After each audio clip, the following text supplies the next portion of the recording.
Hello and welcome to the EnSpirit podcast, where we inspire you to develop and enhance your entrepreneurial talents and skills. This series is packed full of information, tips and interviews that help you change and find the edge in your game. I'm your host, Beju Solanki. I'm a performance psychologist and I've been working with entrepreneurs and business owners for the last 25 years, helping them improve their game. To find out more information about me, please look on all social media platforms, but specifically Clubhouse and Instagram. Before we launch this week's episode, I'd love to tell you about the Change Your Game scorecard. If you're struggling to achieve what you really want and you're not sure where to start, the Change Your Game scorecard will help you identify where you need to improve. Life is a game, and there are 3 core games you need to conquer to succeed in life. That's the inner game, your mindset, your emotions, your thoughts. Your game plan, that's your strategy and your roadmap. And then your outer game, how consistent and persistent you are in taking actions. The Change Your Game scorecard will help you identify how strong you are in each of those games. Please visit changeyourgamescorecard.com for more information and get your report today. Thank you for listening.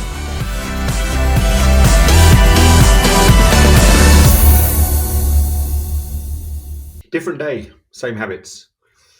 We all have heard of the phrase, if you keep doing the same things, don't expect different results. So let me ask you this. Do we want each day to be different? Do we want each day to be better? Do we want today to be better than yesterday and not as good as tomorrow? Do we always looking to improve?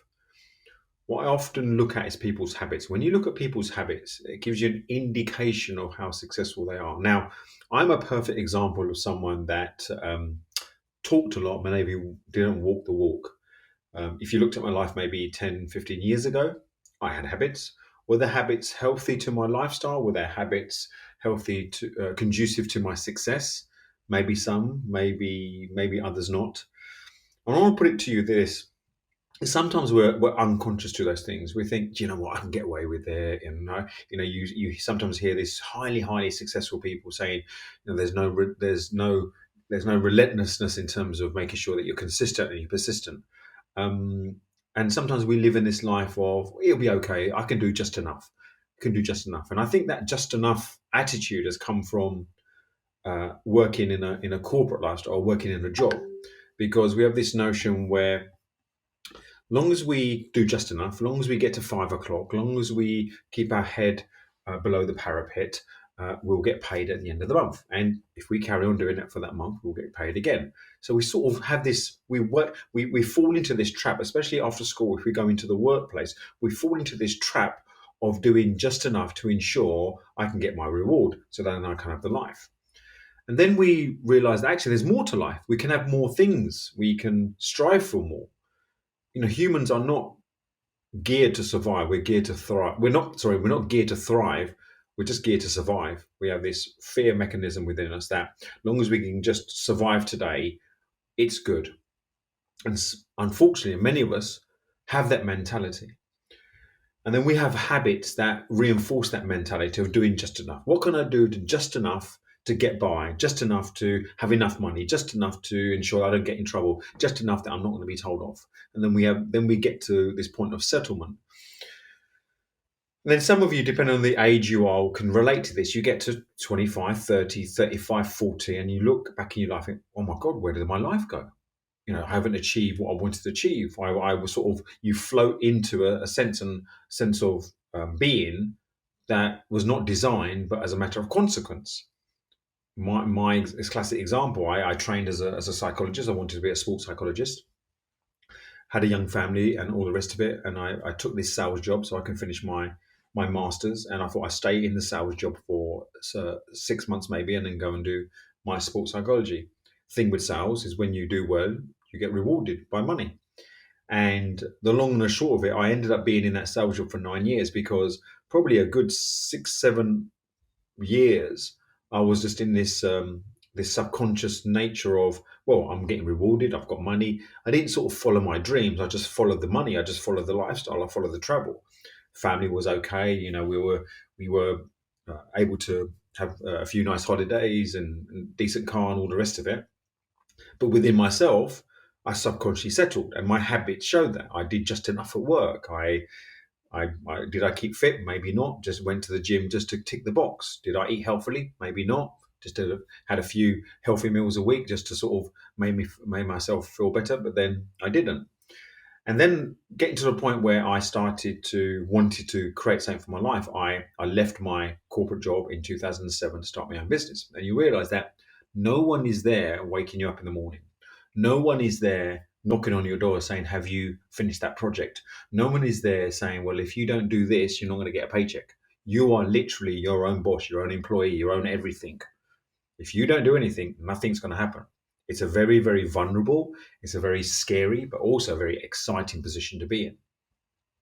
And what you realize very early on is that your habits, the habits that you instill in yourself, will determine the success or the life that you want. And I realized very quickly on, if I didn't get out of my butt, so to speak, and go out there and generate the business for my coach and training business, there weren't going to be food on the table. So I had to change my habits, change my thinking, go out there, networking. At the time, this was before the advent of social media to the extent it is now, whereby literally at a click of the button, you could talk to anybody in the world. Shows my age. And you go to networking events and you hustle and you make connections, you build relationships, you have meetings and meetings and meetings and meetings, and then you might get the sniff of a potential client coming to you. And was doing that for a number of years, so my habits had to change. But what I realized is during that time, marriage broke up, various other bits and pieces happened in my life. And we got to a point, I remember in 2014-15, I looked at my life, I looked at my own personal life, I looked at my business life, I looked at everything. I think it looked very ordinary. And then I looked at my habits. My habits were very ordinary. Was I eating healthily? Not really. Was I exercising? Not really. Was I investing in myself? I was investing a lot in myself, in my own personal development. But was there a correlation between the amount I invested myself and the amount I actually did? Nah. I probably 20-30% of what I invest in myself I actually practice. And to have that kind of admission is massive. And then in 2018, sort of 2016, 17 onwards, started looking at actually, if I want different things in my life, I've got to change the way I am, but specifically my habits. And then I realized actually, when you acquire good habits, you're acquiring things that you have totally in control of. So what are the things that I'm totally in control of? I'm in control of what I put in my mouth. I'm in control of what I say. I'm in control of how much exercise I do or don't do. I'm in control of the people I'm around. I'm in control of what time I wake up. I'm in control of what time I go to sleep.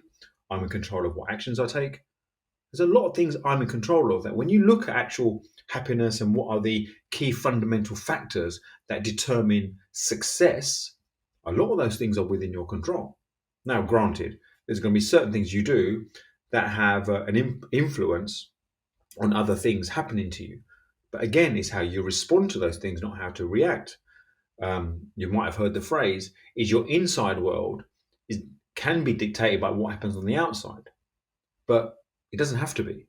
And a lot of people live their lives, the inside world is based on what happens outside. So that at the mercy of so many variables, that at the mercy of so many things that are outside their control that influence that internal well-being. So how do you control your internal well-being? Is with habits. And when you have great habits, it means that you're in more control, which means that whatever occurs outside, you're in a better position to react. So what are good habits? What are some really good habits to have? And these are all habits that you can be completely in control over. Number one, wake up early. Just wake up early. Now, if early is for you 9 o'clock, wake up 9 o'clock. If early is 10 o'clock, wake up 10 o'clock. If early is 7 o'clock, look, when I was young, 20s, 30s, you sort of squeezed every inch of sleep out, every inch of just enough before I needed to get up to do what I needed to do, the snooze button. But when you get up early, it's magnificent and you have control over that. Number two, what's the first thing you can do? Make your bed. It's the first accomplishment you can have. Get in the habit of making your bed. That's it. Because you do nothing else, you've achieved something. And it just gets you in a routine of doing something as opposed to leaving the bed there. So, third thing, exercise, movement. And exercise does not mean going to the gym and smashing out, cardio, smashing out dumbbells and weights. Exercise is literally could be just walking. I know a lot of people who all they do, my father, God rest his soul, he didn't go to the gym towards the end of his life. He did, but he had a routine that every morning he went for a good 3 mile walk. That's all he did from an exercise point of view, and he wasn't overweight at all. He was very healthy in that respect. And walking is underestimated. There's a thing called LISS, low impact. I can't remember the actual phrase. I'll get the phrase. It's about low intensity workouts. So low intensity workouts give you fat burn. So just walk, exercise. Walking is the most basic thing that we can all do. Look, I appreciate some people cannot walk for various reasons. Some sort of exercise is good. Fourth thing you can control is set big goals. Set big goals, but don't worry about the how. Set big adventures. Get in the habit of setting big adventures. But also linked to that habit is what I call micro goals. Micro goals is things that are 3 criteria. They're totally in control. They're measurable, and you need to finish them within one day. So when you set your big goal for the week, for the month, for the year, is what's the one thing you can do today that you're totally in control of that ensures you meet that micro goal. So that's another habit about the goal setting. Another habit is eat the frog. What does that mean? It means if there's something that you really, really want to avoid, just get in the habit of getting it done. Just getting it done, getting it out of the way, having that critical conversation, sending that email, sending that text, replying to something, dealing with something. Because when you deal with something that you're uncomfortable dealing with, the relief it gives you and the energy is tenfold. And the final habit I want to give you is a habit or a way of being, is be around people that serve you. Don't be around people that drain your energy. And have a mindset of abundance. And these habits you can control. You can control how much you move. You can control how much you sleep. You can control what you eat. You can control who you're around. And you can control what you consume. Because when you control those things, I promise you, and you keep consistent, this is not like a 1 day, 2 day, 1 week, 12 weeks thing. This is a lifestyle thing. Is when you set some commitments. Look, there's many studies on how many days does it take to form a habit. I think most of the science, it's about 66 days. Consistently every single day, it then becomes a habit. So if you want a different day, don't have the same habits. Acquire new habits. And acquire new habits that are going to allow you to serve the life that you desire. I hope you enjoy this podcast. I hope to see you soon. Take care. Thank you for listening. To find out more about myself or the Change Your Game Scorecard, you can visit changeyourgamescorecard.com, where you can find out how strong your game is and get a full detailed report. Also, if you found this episode useful, please do leave a rating or a review in iTunes to help others discover it too. Until the next time, my name is Beju Slanky.